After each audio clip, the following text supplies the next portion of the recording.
Hello everyone, Rinkal study YouTube channel पे आपका स्वागत है। इस वीडियो में हम लोग जो है केमिस्ट्री का जो भी प्रीवियस ईयर का रेलवे का जो भी प्रीवियस ईयर का क्वेश्चन है साइंस में, फिजिक्स का तो आपका हो ही रहा है, आपका आज से जो है केमिस्ट्री चालू हो जाएगा। ठीक है ना। केमिस्ट्री का आप देखते हैं हम लोग क्या अलग अलग सेट लगाएंगे। 20 क्वेश्चन 25 क्वेश्चन का आपका सेट मिलेगा। तो ये आपका पहला है। ठीक है ना। पहला में हम लोग क्या करेंगे, आपको सेट भी देंगे। सेट आपको मिलेगा क्या, व्हाट्सअप ग्रुप पे, ये टेलीग्राम चैनल पे। उसका लिंक आपको इस वीडियो के नीचे मिलेगा। ठीक है ना। वहाँ पे आप ज्वाइन कीजिए, वहाँ पे आपको प्रैक्टिस सेट भी मिलेगा, वीडियो का लिंक भी मिलेगा। ठीक है ना। अलग अलग वीडियो का लिंक भी वहाँ पे मिलेगा। मतलब अलग अलग एग्जाम का जो अपडेट आते रहता है उससे रिलेटेड भी वहाँ पे आपको जानकारी मिलेगा। ठीक है। जो चैनल पे नए हैं चैनल को सब्सक्राइब कर लें, बेल आइकन को दबा लें ताकि लेटेस्ट वीडियो का नोटिफिकेशन आपको मिलता रहे। ठीक है। तो अब देखते हैं ये जो टेस्ट दिया जाएगा आपको, पहले वो टेस्ट का आप जो है खुद प्रैक्टिस कीजिए। उसके बाद अगर किसी दिक्कत होता है तो बार बार जो है इस वीडियो को देखिए। ठीक है। देखिए हम लोग पहला क्वेश्चन को डिस्कस कर रहे हैं। पहला क्वेश्चन में क्या बोल रहा है, बोल रहा है कि अमोनिया का सृजन, मतलब एक तरह से अमोनिया का जो है एक तरह बनना कैसे बनता है, मतलब बनने में कौन सा गैस जो है उसमें यूज होता है। तो अमोनिया का फार्मूला हम लोग क्या जानते हैं कि अमोनिया होता है NH3। ठीक है ना। NH3 होता है। तो इसमें क्या है, नाइट्रोजन है, हाइड्रोजन है। इसका मतलब क्या है, नाइट्रोजन के साथ क्या हो, हाइड्रोजन अगर जुटा होगा तब जाके अमोनिया बना होगा। तो कौन कौन गैस बोल रहा है कि नाइट्रोजन ऑक्सीजन, गलत हो गया। उसे बोल रहा है नाइट्रोजन और नाइट्रिक ऑक्साइड, गलत हो गया। नाइट्रोजन और मीथेन, गलत हो गया। Nitrogen hydrogen. तो इसका आंसर क्या हो जाएगा आपका डी। ठीक है। इसका आंसर आपका क्या हो जाएगा डी। इसका देखिए नीचे में आपको डिस्क्रिप्शन में भी दिया हुआ है, मतलब डिटेल में दिया हुआ है आपको, मतलब इससे अलावे भी कुछ कुछ जानकारी दिया हुआ है। उस जानकारी को आप पढ़ें खुद से। ठीक है। उसके बाद देखिए दूसरा क्वेश्चन करते हैं। दूसरा क्वेश्चन में क्या बोल रहा है, दूसरा क्वेश्चन में बोल रहा है क्या कि पृथ्वी पर जो पपड़ी जानते हैं कि गर्मी के सीजन में क्या होता है कि आपका जो भूमि होता है, खेत होता है, खेत में देखते होंगे कि पपड़ी जो है मतलब क्या होता है कि पानी की कमी के कारण वहाँ पे ज़्यादा धूप हो जाता है तो क्या होता है, पपड़ी उखड़ने लगता है। ठीक है ना। तो वो पपड़ी में बोल रहा है क्या, मतलब एक तरह से पृथ्वी के सतह का बात कर रहा है। ठीक है ना। तो उस पृथ्वी के सतह पे जो पपड़ी होता है उसमें विशुद्धियाँ जो पाई जाती है, मुख्य रूप से विशुद्धियाँ में कौन सी धातु होती है। ठीक है ना। बोल रहा है क्या, सोडियम होता है, सोडियम। तो सोडियम, मैग्नीशियम, आपका कॉपर और प्लेटिनम। ठीक है। तो सबसे ज़्यादा आपका इस मतलब विशुद्धियाँ में एक तरह से काफ़ी मात्रा में क्या पाया जाता है, आपका प्लेटिनम पाया जाता है। ये जो है आपका 2016 में पूछ चुका है RRB। ठीक है। तो ये याद रखिएगा क्वेश्चन। तो आंसर क्या होगा यहाँ पे डी, प्लेटिनम। ठीक है। इसके बारे में यहाँ पे दिया हुआ है, आप इसके बारे में पढ़िए यहाँ से। उसके बाद देखिए हम लोग टेस्ट लगाते हैं। उसके बाद बोल रहा है क्या, 3 नंबर क्वेश्चन को देखिए क्या बोल रहा है। बोल रहा है क्या, आपका जल का जो है शुद्धतम रूप मतलब ट्रू। इसका मतलब क्या है, जल में किसी तरह का कोई अशुद्धियाँ नहीं होनी चाहिए। ठीक है ना। वो अशुद्धियाँ नहीं होनी चाहिए किस में होगा, तो जैसे मान लीजिए कि जल है, जल को आप क्या कीजिए, भाप बनाइए, वाष्पीकरण इसका करिए। वाष्पीकरण भाप करने पे क्या होगा कि जितना भी अशुद्धियाँ होगा सब बचा हुआ रह जाएगा। उसके बाद जो है आपका सिर्फ जल जो है शुद्ध जल वो क्या बनेगा, भाप बन के जो है एक तरह से क्या होगा, रुक जाएगा। ठीक है।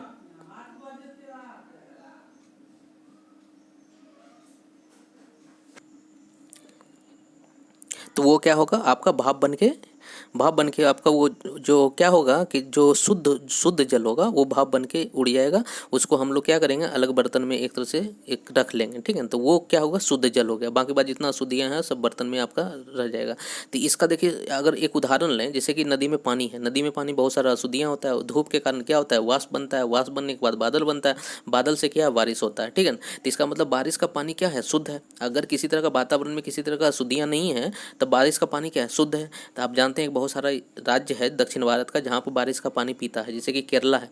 केरला में क्या है, किसी तरह का वातावरण में कोई अशुद्धियाँ नहीं है, इसलिए वहाँ का बारिश का पानी जो है पीने योग्य है। ठीक है। तो इसका मतलब शुद्धतम रूप बोला जा रहा है, बोल रहा है समुद्र का जल, जो गलत है। उसके बाद बोल रहा है कि वर्षा का जल, तो वर्षा का जल जो क्या होता है, शुद्धतम रूप होता है अगर वातावरण में किसी तरह का एक तरह से क्या है प्रदूषण ना हो तो।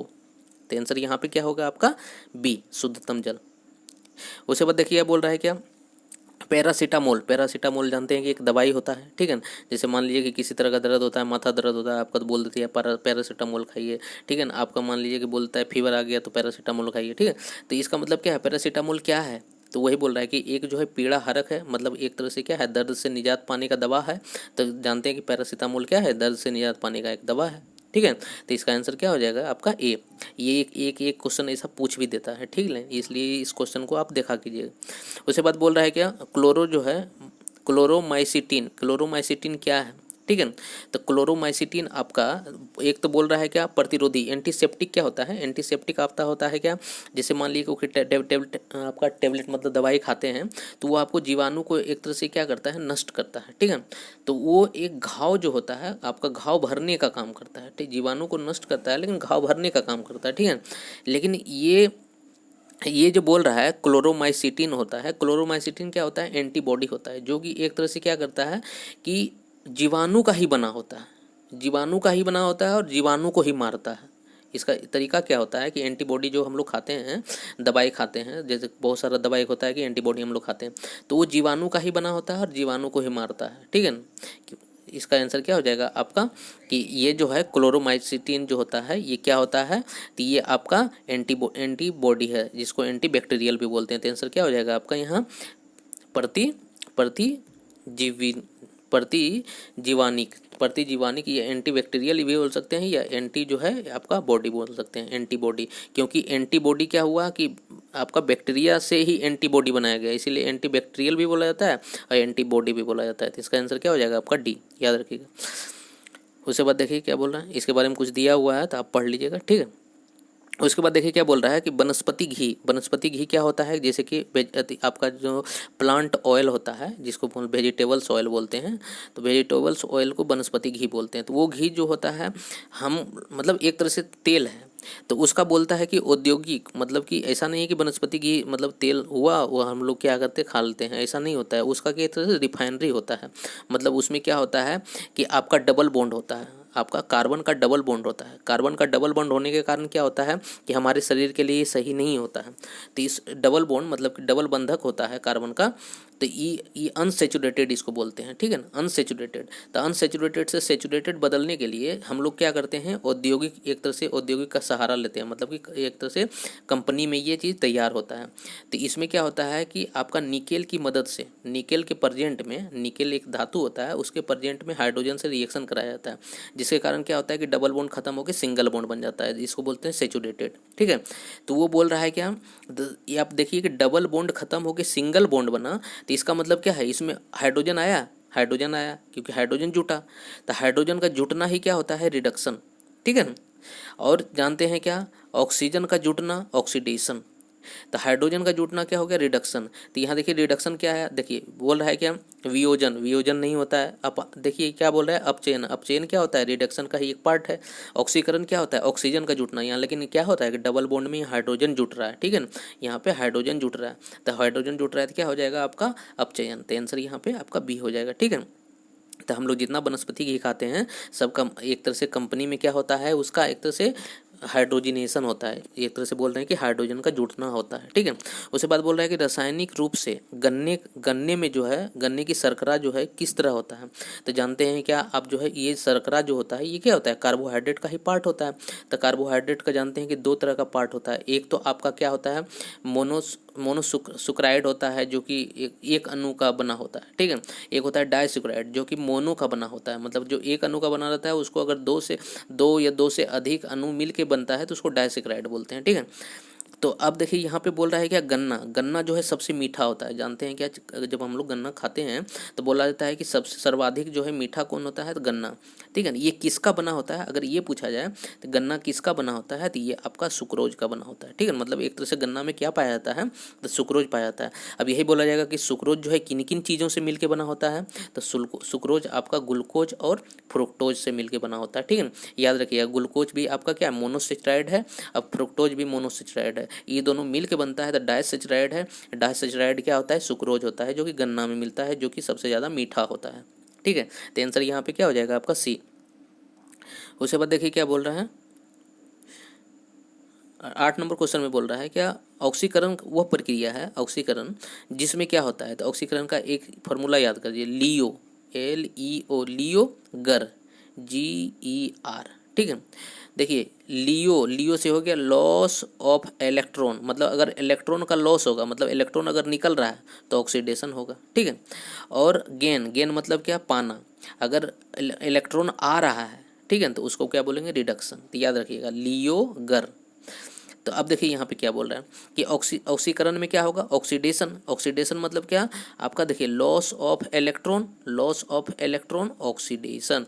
तो यहाँ देखिए इलेक्ट्रॉन का क्या हो रहा है, लॉस हो रहा है, इसका मतलब इलेक्ट्रॉन बाहर निकल रहा है। लॉस होना मतलब क्या, बाहर निकलना, बाहर चल जाना, तो बाहर होना। तो देखिए ऑक्सीडेशन में क्या होगा, इलेक्ट्रॉन का आपका बाहर निकल जाएगा। तो इलेक्ट्रॉन देखिए किस में बाहर निकल रहा है, इलेक्ट्रॉन का हानि होना, ठीक है। तो इसका मतलब आंसर क्या हो जाएगा आपका, इलेक्ट्रॉन का हानि होना। एक बोल रहा है इलेक्ट्रॉन का लाभ होना, तो ये क्या हो जाएगा आपका, रिडक्शन, ठीक है। इलेक्ट्रॉन का लाभ होना किस में होता है, रिडक्शन। अब इलेक्ट्रॉन का इसके सॉरी हाइड्रोजन का बोल रहा है ना, हाइड्रोजन का लाभ होना था, हाइड्रोजन का लाभ होना किस में होता है, हाइड्रोजन का जुटना किससे होता है, रिडक्शन से। उसके बाद बोल रहा है कि इलेक्ट्रॉन का लाभ होना, ये भी क्या होता है, रिडक्शन होता है। इलेक्ट्रॉन की संख्या में बदलाव नहीं होना, तो इसको मतलब ही नहीं है। तो आंसर क्या हो गया आपका, जो ऑक्सीडेशन होता है वो इलेक्ट्रॉन का क्या करता है, एक तरह से मतलब कि बाहर निकालता है, मतलब एक तरह से लॉस होता है, उसको हानि होता है। तो आंसर याद रखिएगा लियोगर, ठीक है। आंसर याद रखिएगा इसका क्या, लियो, ठीक है। LEO लियो मतलब कि loss of electron oxidation. GER मतलब कि जी से गेन, ई से इलेक्ट्रॉन मतलब गेन ऑफ इलेक्ट्रॉन रिडक्शन, ठीक है। इसका आंसर ए हो जाएगा। उसके बाद बोल रहे, देखिए बोल रहा है कि हाइड्रोजन का कितने जो है एक तरह से समस्थानिक होता है। तो हाइड्रोजन का जानते हैं कि 3 समस्थानिक होता है। तो एक तो आपका हाइड्रोजन का हाइड्रोजन हो जाता है, एक तो हाइड्रोजन का आपका क्या हो जाता है, ड्यूटेरियम हो जाता है, एक हाइड्रोजन का आपका ट्राइटियम हो जाता है। तो समस्थानिक मतलब क्या, सबका देखिए एटॉमिक नंबर मतलब कि परमाणु क्रमांक सेम रहेगा, लेकिन भार देखिए सबका चेंज हो गया, ठीक है ना। तो इसका 1 है, 1 से 2, 2 से 3 आ गया। तो ये इसका मतलब कितना आ गया, इसका समस्थानिक हो गया। तो तीन तीन हाइड्रोजन का कितना समस्थानिक होता है, 3 होता है। एक तो आपका हाइड्रोजन होता है, एक आपका ड्यूटेरियम होता है, एक आपका ट्राइटियम होता है। ड्यूटेरियम से हम लोग क्या करते हैं, भारी जल बनाते हैं, जिसको हम लोग D2O बोलते हैं, ठीक है। इसको हम लोग शुष्क वर्क में भी यूज करते हैं। उसके बाद ट्राइटियम क्या होता है कि ये जो है बहुत ज़्यादा सक्रिय तत्व होता है, जिसको में हम लोग क्या करते हैं, रेडियो जो अथी उसमें होता है, रेडियो सक्रियता तत्व होता है, उसमें हम लोग क्या करते हैं, इसका यूज करते हैं हाइड्रोजन का, ठीक है। तो तीसरा पार्ट को, तो आंसर क्या हो जाएगा यहाँ पे कि कितना हाइड्रोजन का समस्थानिक है। तो हाइड्रोजन का समस्थानिक कितना है, 3। तो आंसर सी, ठीक है। तो 8 नंबर, ये 9 नंबर क्वेश्चन हो गया। अब हम लोग 10 का देखते हैं, ठीक।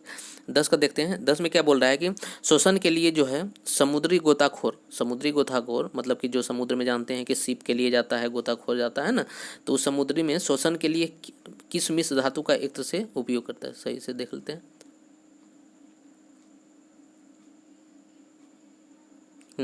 अब बोल रहा है कि शोषण के लिए गोताखोर जो है शोषण के लिए समुद्र में किस मिश्रण का उपयोग करता है। देखिए बोल रहा है कि ऑक्सीजन, कार्बन डाइऑक्साइड का ऑक्सीजन का कभी यूज नहीं करेगा, कहा है क्योंकि ऑक्सीजन लेगा तो मनुष्य खुद कार्बन डाइऑक्साइड छोड़ेगा, तो इसका एक तरह से क्या है, मिश्र नहीं होगा।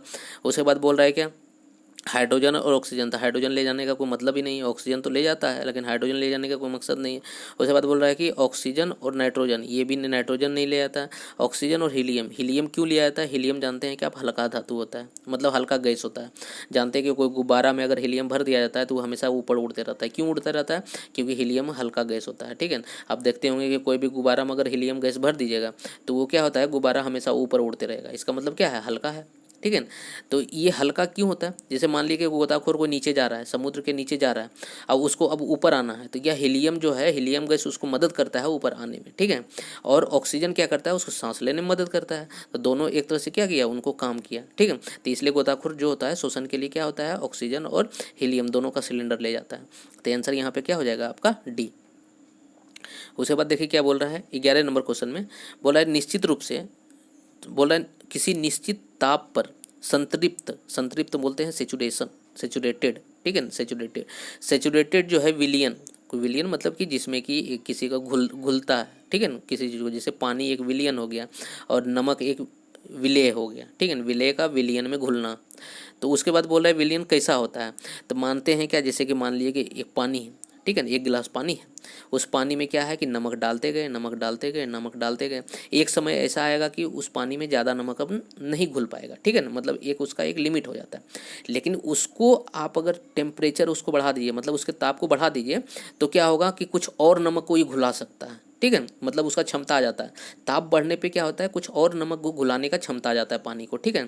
तो ये बोला जाता है कि कुछ एक ऐसा टेम्परेचर होता है जिसके बाद क्या है कि आप कितना भी ताप बढ़ाइए वो ज़्यादा नमक को नहीं घुला पाएगा। ऐसा है ना कि 1 गिलास पानी में आप 5 किलो नमक घुलाइएगा तो कहाँ से होगा। तो वो एक ताप ऐसा होता है कि जिसपे क्या कि कितना भी आप ताप बढ़ा दीजिए उसके बाद कि नमक वो नहीं घुला पाएगा, ठीक है। तो उस ताप को हम लोग क्या बोलते हैं, उस ताप को बोलते हैं संतृप्त ताप, जिसको बोलते हैं सैचुरेटेड टेम्परेचर, ठीक है।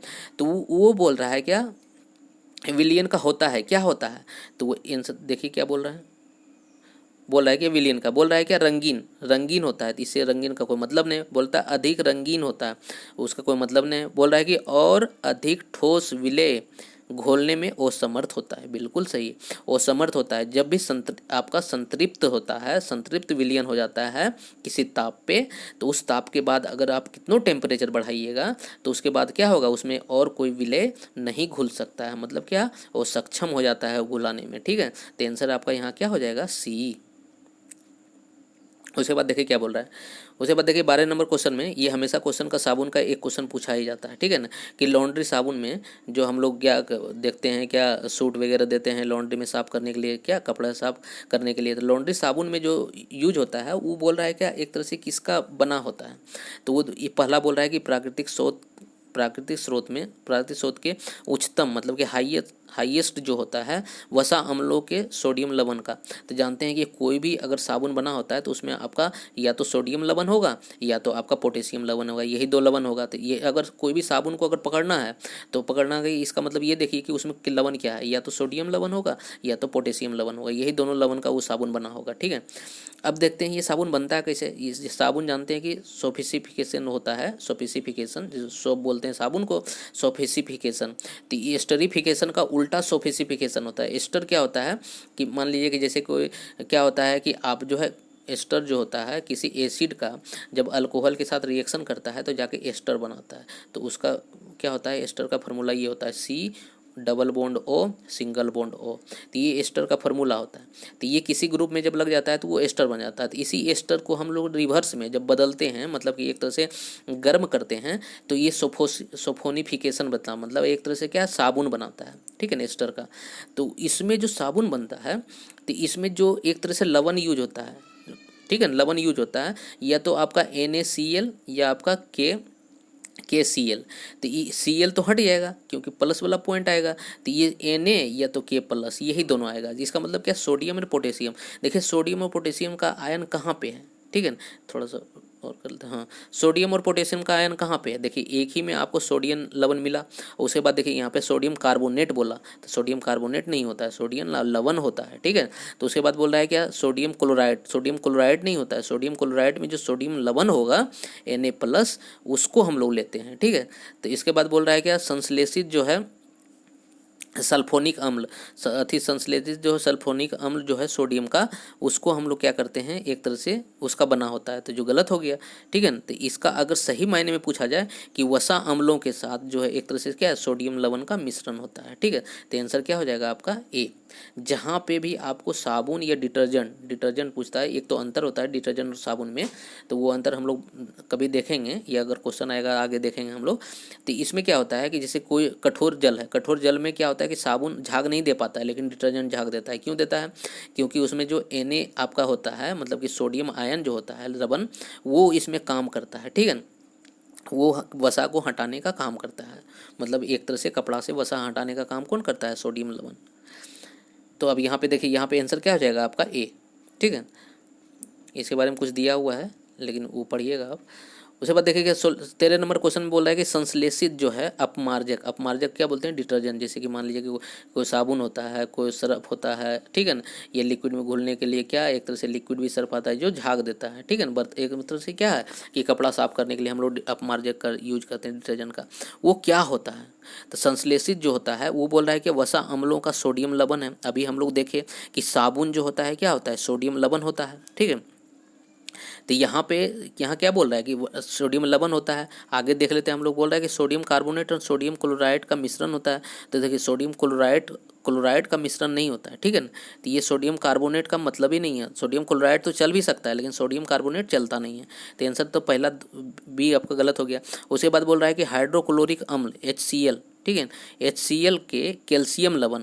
तो यहाँ पे हाइड्रोक्लोरिक अम्ल के जो है कैल्शियम, ठीक है, कैल्शियम लवण। तो यहाँ तो कैल्शियम है ही नहीं, ठीक है ना, यहाँ तो हाइड्रोजन और क्लोरीन है, ठीक है, यहाँ तो कैल्शियम है ही नहीं। तो ये पहला ही गलत हो गया, दूसरा भी तीसरा गलत हो गया।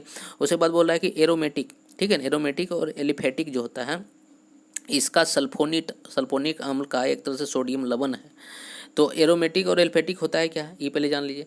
एरोमेटिक एल्फेटिक क्या होता है कि जैसे कोई भी चीज़ देखते हैं आप, क्या होता है कि उस सोडियम लवण एक तरह से साबुन जो बना होता है अपमार्जक में, तो इसके कारण क्या होता है एरोमेटिक और आपका एलोफेटिक में होता है क्या कि जो कठोर जल होता है, कठोर जल में भी एक तरह से क्या करता है वो झाग देता है, ठीक है।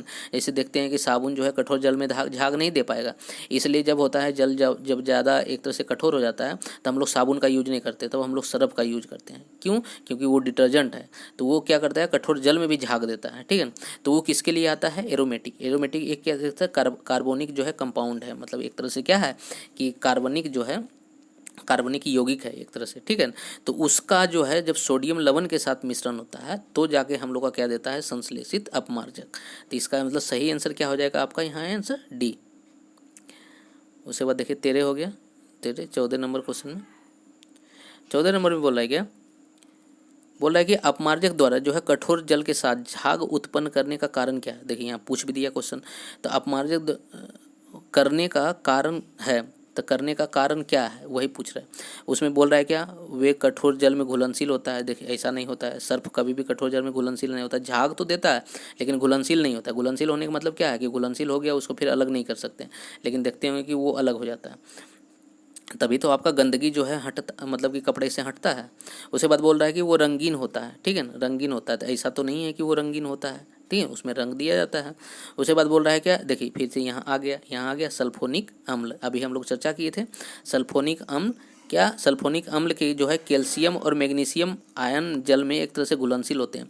तो ये सल्फोनिक क्या है, क्योंकि कठोर जल का बात बोला है यहाँ पे, देखिए क्या कठोर जल का बात बोला है।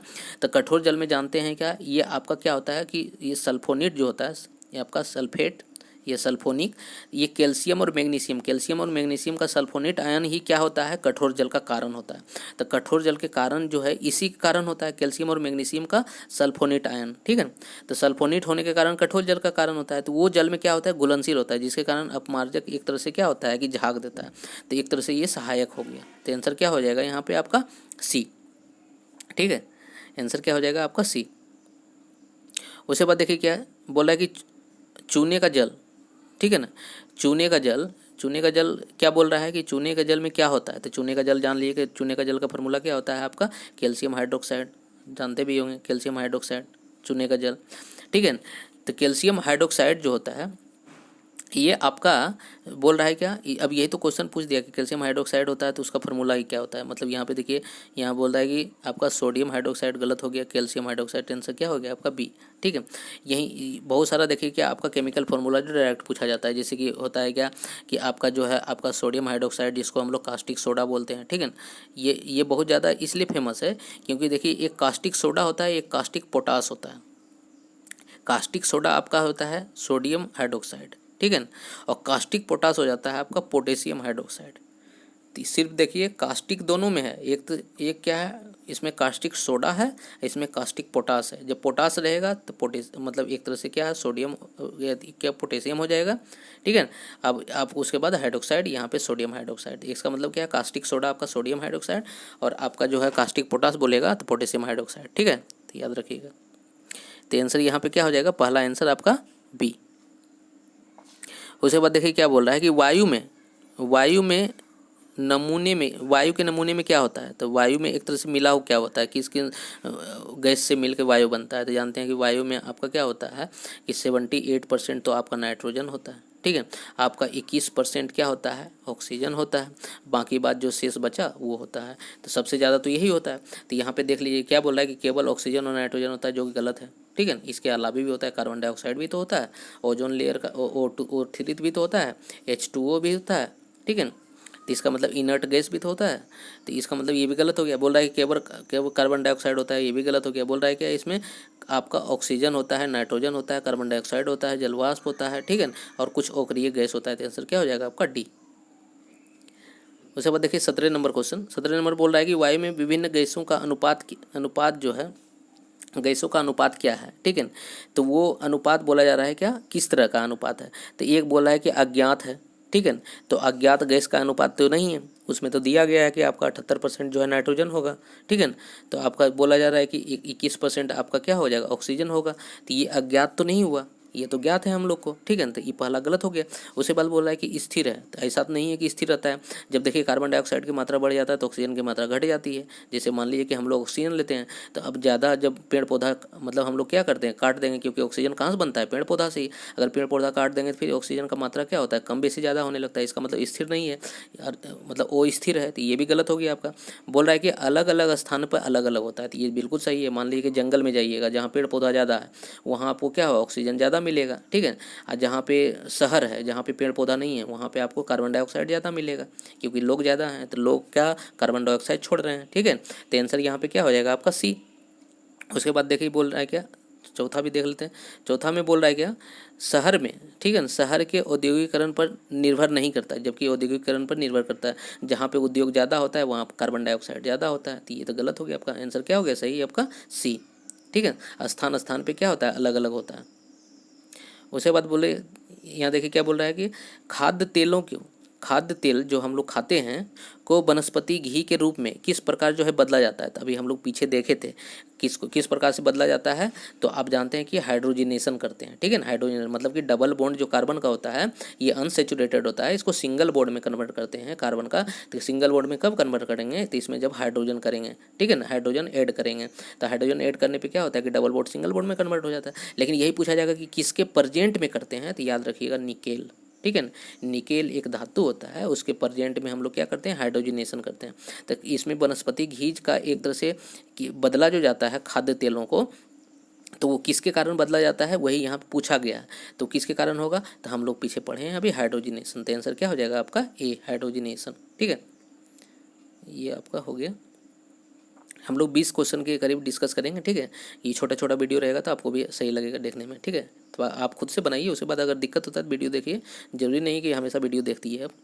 बोल रहा है कि लोहे की वस्तुओं में जंग जो है क्या बनने से एक तरह से लग जाती है। तो जंग जो है लोहे की वस्तु में जानते हैं क्या जंग लगता है। तो जंग किससे लगता है, आपका जब फेरस ऑक्साइड, फेरिक ऑक्साइड, ये सब हो जाता है। तो मतलब एक तरह से क्या है, आयरन ऑक्सीजन के संपर्क में आता है तो ऑक्साइड जब बनाता है तो वो जंग लगता है, ठीक है। तो ये ऑक्सीजन जब आता है कि किसके, एक तरह से ऑक्सीजन आयरन का होता है, लेकिन किसके प्रेजेंट में होता है, तो जलवाष्प के प्रेजेंट, मतलब आर्द्रता। जब तक पानी नहीं होगा तो फिर एक तरह से जंग नहीं लगेगा, ठीक है। तो जब जानते हैं कि जंग लगता है, कोई भी, ये भी एक क्वेश्चन पूछा गया था कि जब लोहे में जंग लगता है तो क्या होता है कि उसका जो है आपका द्रव्यमान बढ़ जाता है कि घट जाता है। तो उसका द्रव्यमान हमेशा क्या होता है, बढ़ जाता है, ठीक है ना। उसका देखिएगा द्रव्यमान हमेशा बढ़ जाता है, जिसमें जंग लगा होता है उसका द्रव्यमान हमेशा बढ़ जाता है। क्यों, क्योंकि आर्द्रता जो है, आर्द्रता के कारण इसका द्रव्यमान बढ़ जाता है, ठीक है। तो यहाँ पे देखिए क्वेश्चन पूछा है कि जंग लगना जो है, लगने एक तरह से लग जाती है तो वो क्या होता है। उस बोल रहा है कि फेरस क्लोराइड होता है, गलत हो गया, ऑक्सीजन का होता है। बोल रहा है कि फेरस और फेरिक जो है हाइड्रोक्साइड, ठीक है ना, हाइड्रोक्साइड का मिश्रण होता है, ठीक है ना। फेरस और फेरिक हाइड्रोक्साइड का एक तरह से क्या होता है, मिश्रण होता है। तो ये इसका मतलब क्या, हाइड्रोक्साइड तो ऑक्सीजन आया यहाँ पे, तो यही होगा। उसके बाद और भी देख लेते हैं। बोलता है कि फेरिक सल्फेट, यहाँ ऑक्सीजन नहीं है, गलत हो गया। उसके बाद फेरिक क्लोराइड, ये भी गलत हो गया। तो यहाँ ऑक्सीजन एक ही हाइड्रोक्साइड में, क्योंकि हाइड्रोक्साइड में क्या होता है OH, जिसमें O एक ऑक्सीजन आया, जो कि यहाँ एक तरह से क्या हो जाता है, आपको जंग लगने का काम करता है, ठीक है। तो यहाँ पे आंसर बी हो गया। उसके बाद देखिए क्या बोल रहा है 20 नंबर क्वेश्चन में। बोल रहा है कि रासायनिक तौर पे हीरा जो है क्या है, तो हीरा जानते हैं क्या, एक ये क्या है, अपरूप है, किसका है, कार्बन का। कार्बन का 2 अपरूप है, एक तो आपका हीरा हो जाता है, एक आपका ग्रेफाइट हो जाता है, ठीक है, ग्रेफाइट। तो अगर यही बोला जाएगा कि हीरा क्या है, तो हीरा देखिए क्या बोल रहा है कि धातु कार्बोनेट का एक मिश्रण है। तो धातु कार्बोनेट का तो नहीं है, ये तो कार्बन का अपरूप है।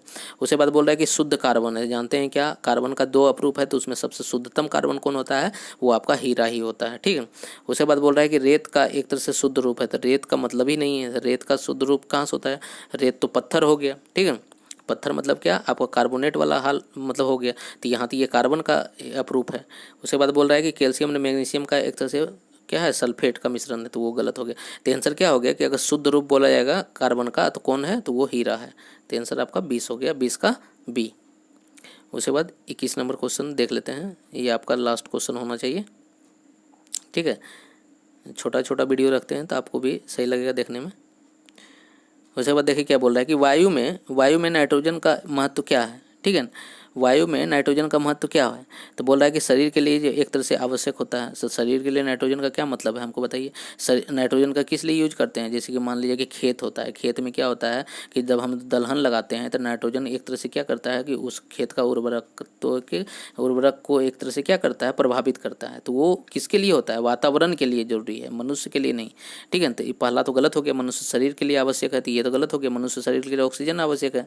उसके बाद बोल रहा है कि ऑक्सीजन को एक तरह से क्या है, तनु करती है, जो कि अन्यथा शुद्ध अवस्था में अत्यंत क्रियाशील होती है, ठीक है। तो वो क्या बोल रहा है कि एक तरह से ऑक्सीजन का क्या करता है, ये तनु करती है, जो कि अत्यंत शुद्ध अवस्था में अत्यंत जो है एक तरह से क्या होता है कि क्रियाशील होती है। तो ये क्या करता है, ये सही बात है कि ऑक्सीजन के एक तरह से यहाँ तनु नहीं अणु होना चाहिए, ठीक है। ऑक्सीजन के अणु जो है, ऑक्सीजन के अणु को क्या करता है यहाँ पे कि ये एक तरह से क्रियाशील, शुद्ध क्रियाशील होते के कारण क्या होता है, इसको एक तरह से रोके रखता है, ठीक है। तो आंसर क्या हो जाएगा यहाँ पे बी। उसके बाद देखते हैं क्या सी में बोल रहा है कि ऑक्सीजन को रक्त में घुलनशील बनाती है, तो ये इसका मतलब ही नहीं है, ठीक है। रक्त में घुलनशील होना है नहीं होना है, ये आपको जानते हैं कि रक्त का जो है आपका होमोग्लोबिन होता है वो डिसाइड करता है, ठीक है। तो इसका मतलब इसमें नाइट्रोजन का हुआ नहीं। उसके बाद बोला कि वायु में जो घनत्व को कम करती है, तो वायु में घनत्व को कैसे नाइट्रोजन कम करेगा, क्योंकि वो भी एक गैस है, ठीक है। अब वो जानते हैं कि वो गैस ऐसा है जो कि कभी चेंज होता नहीं है। आपका कितना होगा, आपका जानते हैं कि 78% के आसपास ही रहता है वो कभी, ठीक है। तो इसका मतलब क्या है कि यहाँ पे अगर सही आंसर बोलना है तो आंसर बी हो जाएगा कि ऑक्सीजन का जो एक तरह से तनु करती है तो उसका एक तरह से अन्यथा, ठीक है, अन्यथा जो शुद्ध अवस्था में होता है वो बहुत ज़्यादा क्रियाशील होता है, ठीक है, अत्यंत क्रियाशील होता है। तो आंसर क्या हो जाएगा आपका यहाँ बी। उसके बाद देखिए ये आपका 20 क्वेश्चन मतलब हो गया। अब जो है इसका पीडीएफ भी आपको मिल जाएगा, पीडीएफ को प्रैक्टिस कीजिए। जो भी आपको शॉर्ट ट्रिक का भी वीडियो मिलता रहता है, शॉर्ट ट्रिक का वीडियो भी देखिए, ठीक है। और नेक्स्ट वीडियो भी आपका डेली मतलब आते रहेगा, फिजिक्स केमिस्ट्री बायोलॉजी सबका आते रहेगा वीडियो, ठीक है। तब तक के लिए देखते रहिए चैनल को।